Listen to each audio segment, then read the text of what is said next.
What's Canon Printer app? How to use it? The Canon Printer app is a companion app for your Canon printer that lets you set up your printer, start printing and scanning, and print via the cloud. It supports various Canon printer models, including inkjet, laser, and compact photo printers. You can download the Canon Printer app for free from the Google Play Store or the Canon UK website, https://www.canon.co.uk/app/canon-print-inkjet-cell-phy.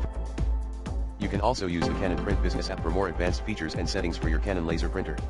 The Canon Printer app also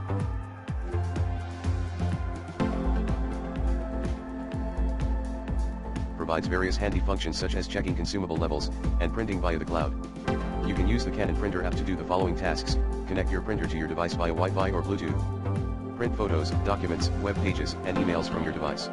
Scan documents or photos with your printer and save them to your device or cloud service. Check the ink or toner levels and status of your printer. Access the printer settings and maintenance functions.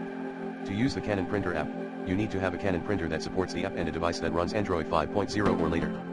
For Windows PC users, you may also try using Canon Inkjet Smart Connect.